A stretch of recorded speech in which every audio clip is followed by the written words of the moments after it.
Hi hello నమస్తే welcome to our channel. నేను మిశ్రీ. ఈరోజు మనం చెప్పుకోబోయే కథ ప్రియనేస్తం పార్ట్ 89. కథలోకి వెళ్ళే ముందు లైక్ చేసి హైప్ చేయడం మిస్ చేయకండి ఫ్రెండ్స్. ఇక కథ చూద్దాం.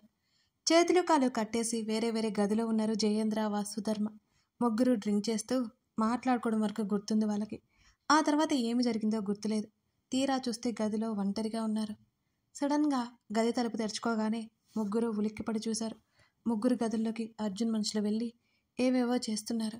వాళ్ళని ఏం చేస్తున్నారో వాళ్ళకే తెలియడం లేదు. అసలు మాట్లాడాలంటే నోరు రావట్లేదు. ఆ తర్వాత వాళ్ళు వెళ్ళిపోయారు. కిడ్నాప్ చేసి ఏమనకుండా ఎందుకు వెళ్తున్నారో వాళ్ళకి అర్థం కాలేదు.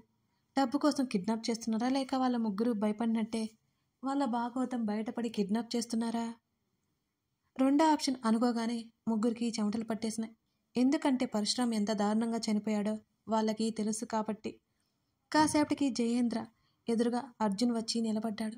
ఉలిక్కిపాటుగా కుర్చీలో వెనక్కి జరిగినట్టు కూర్చొని కళ్ళు పెద్దవి చేసి ఒక్కింత కంగారు భయంతో అర్జున్ని చూస్తున్నాడు జయేంద్ర. హలో మిస్టర్ జయేంద్ర, ఎలా ఉన్నావు అంటూ తన మనిషిని తెచ్చి కుర్చీలో కూర్చొని కాలు మీద కాలు వేసుకున్నాడు అర్జున్. నోటికున్న ప్లాస్టర్ తీసేయకపోయేసరికి ఏదో చెప్పాలని గింజుకుంటున్నాడు జయేంద్ర. తన మనిషికి సైగ చేయగానే జయేంద్ర నోటి మీదున్న ప్లాస్టర్ తీసివేశాడు. దాహం దాహం అని అన్నాడు జయేంద్ర. అర్జున్ తన మనిషి వైపు చూడగానే మంచినీళ్ళు తాపించాడు జయేంద్రకి. అర్జున్, ఎందుకు ఇక్కడ తీసుకొచ్చావు అని అరిచాడు జయేంద్ర. నువ్వు చేసిన వెధవ పనులన్నీ తెలిసి కూడా ఎందుకురా అడుగుతున్నావు అని సూటిగా చూశాడు అర్జున్. ఏం మాట్లాడుతున్నావు అర్జున్? నా గురించి నీకు బాగా తెలుసు కదా. నేనేంటో, నా స్థాయి ఏంటో తెలిసి కూడా ఇలా అడుగుతున్నా. నీకే మంచిది కాదు అని బెదిరించాడు తప్పు కప్పిపుచ్చుకుంటూ జయేంద్ర. శభాష్ మిస్టర్ జయేంద్ర, ఇంకా ఎన్ని నాటకాలు ఆడుతున్నావు నువ్వు, గ్రేట్. నువ్వు మూవీస్లోకి వెళ్లాల్సిందే అని చప్పట్లు కొట్టాడు అర్జున్. చూడు అర్జున్, నువ్వేదో పొరపాటు. నువ్వు అనుకున్నట్టు నాకేం తెలియదు.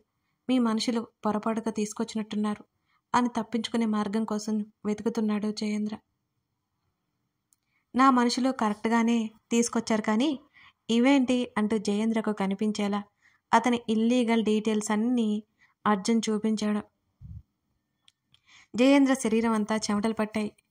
ఇవన్నీ అర్జున్ చేతులకు ఎలా పోయాయో అర్థం కావడం లేదు. ఇంకా నాటకాలాపి చేసినవన్నీ ఒక్కొక్కటిగా చెప్పు అన్నాడు అర్జున్.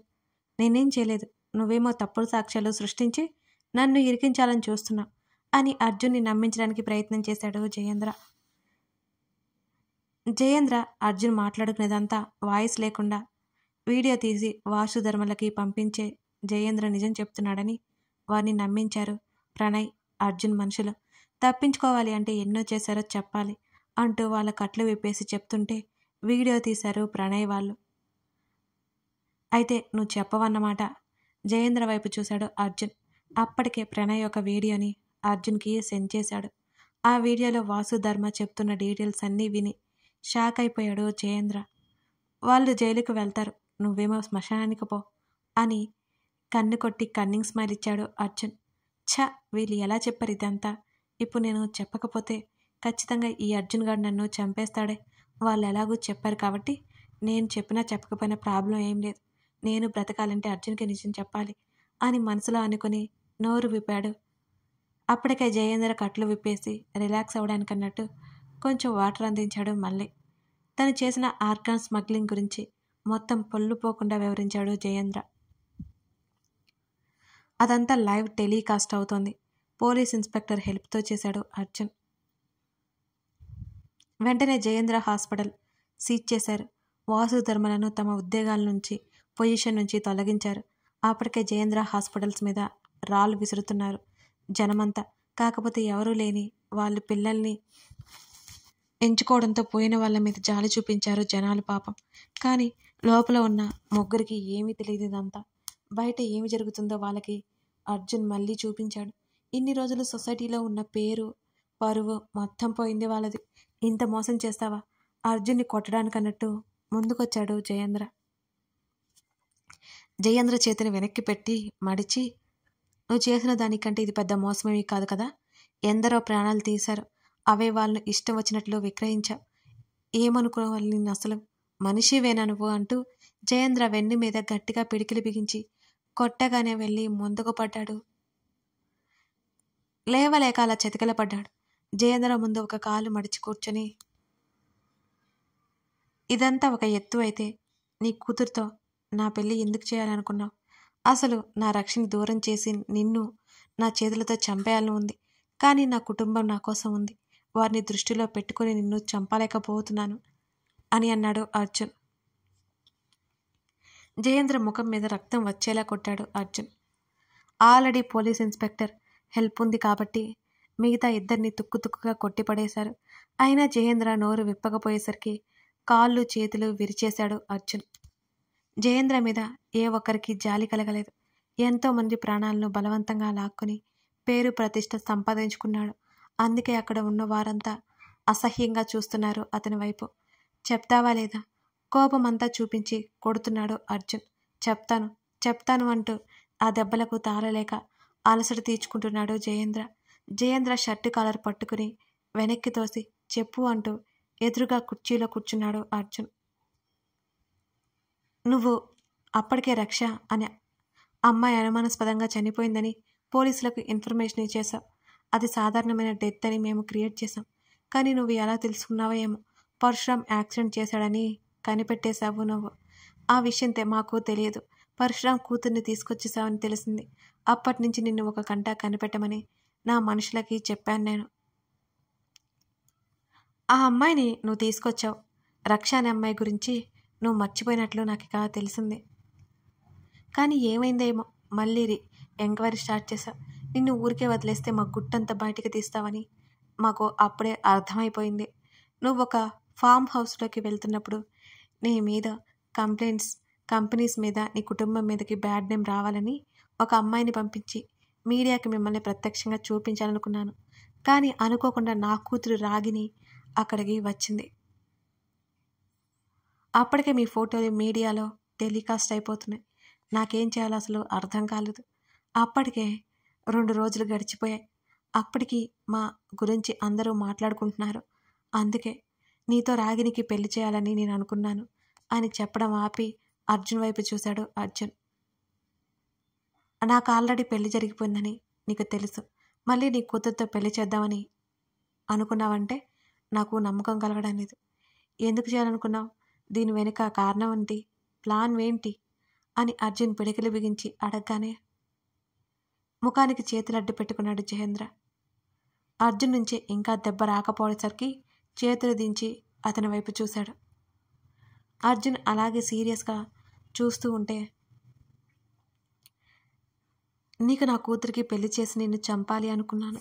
అప్పుడు నా కూతురికి నా అల్లుడికి పెళ్లి చేయాలనుకున్నాను. నా కూతురు నిన్ను ఇష్టపడటంతో పెళ్లి కొప్పుకుంది అని భయపడుతూనే అర్జున్ వైపు చూశాడు అతను. మరి నా భార్యని మీ అల్లుడికిచ్చి పెళ్లి చేయాలని ఎందుకు చెత్త ప్రయత్నాలు చేశావో అది కూడా చెప్పు. ఇంకోసారి కోపంతో కొట్టకుండా ఉండలేకపోయాడు అర్జున్. లాగిపెట్టి జయేంద్రకి ఒక్కటిచ్చాడు. ఆ దెబ్బలకు తాళలేక అరుస్తూ, ఆ అమ్మాయి తప్పిస్తేనే కదా నువ్వు నా కూతుర్ని పెళ్లి చేసుకుంటావు. అందుకే తీసుకెళ్లి బంధించమని పరశురామ్కి చెప్పాను.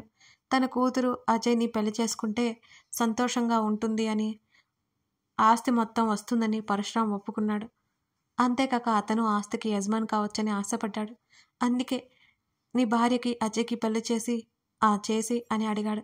అప్పటికే జయేంద్ర ఆలోచనలకు మండిపోతూ, మీ భార్య భర్తలిద్దరినీ చంపేసి నా కూతురికి నా అల్లుడికి పెళ్లి చేయాలి అనుకున్నాను అంటుంటే కోపం ఆపుకోలేకపోయాడు అర్జునిక.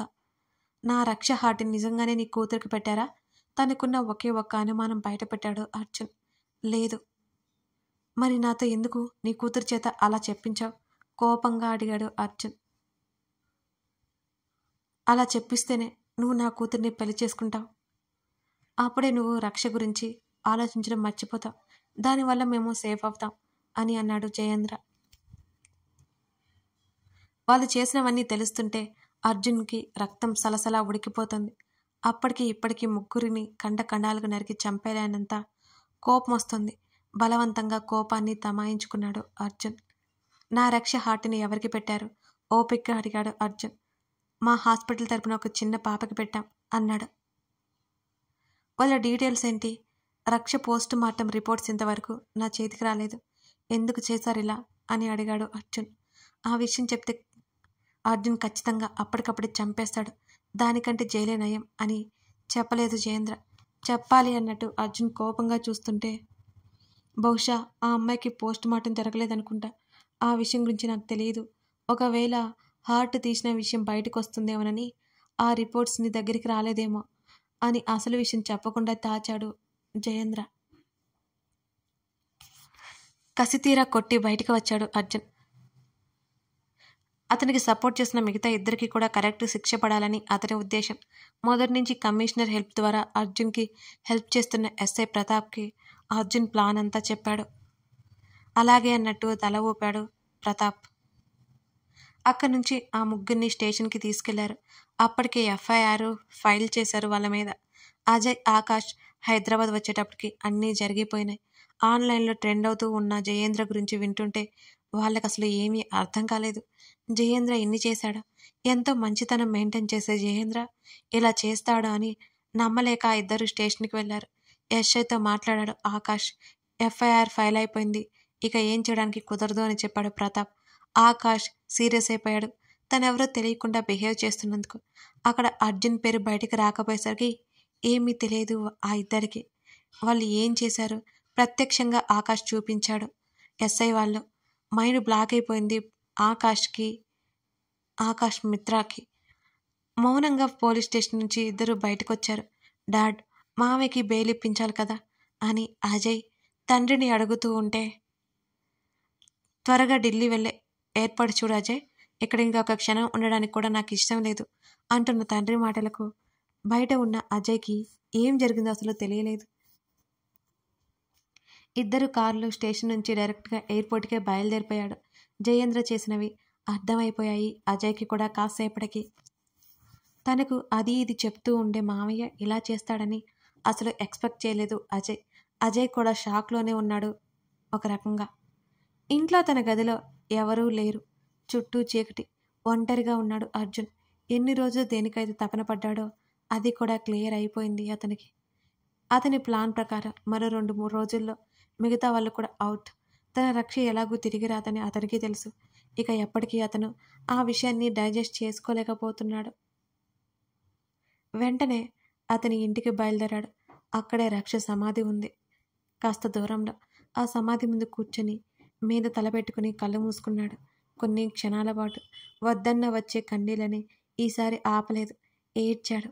తనివి తీర హృదయ విదారకంగా ఏడ్చాడు. నీ చావుకి కారణమైన వాళ్ళని జీవితాలు ముగించాను. నువ్వు లేని లోటు ఎప్పుడూ తెలుస్తూనే ఉంటుంది. త్వరగా వచ్చే నా దగ్గరికి. నువ్వు బంగారం. వచ్చే జన్మైనా నీ కోరిక తీరాలి అని మనసులో కోరుకుంటున్నా అని కళ్ళు మూసుకున్నాడు అర్జున్. అతను కళ్ళు తుడుచుకున్నాడు. రక్షిత అతను గడిపిన జ్ఞాపకాలను నెమరు వేసుకుంటూ ఆ ఇంట్లోనే ఉండిపోయాడు ఆ రోజంతా అర్జున్. కథ కొనసాగుతోంది. మీ అందరికీ ఒక చిన్న విషయం అండి. మనకి సిరి డైరీస్ అనే మరో ఛానల్ ఉందండి. అందులో ఇప్పటికీ 2 కథలు ఎండ్ అయిపోయాయి. ఒక స్టోరీ రన్ అవుతుంది. ఒకసారి మీరు ఇప్పటివరకు ఆ ఛానల్ చూడనట్లయితే చూడండి మర్చిపోకుండా. Thank you.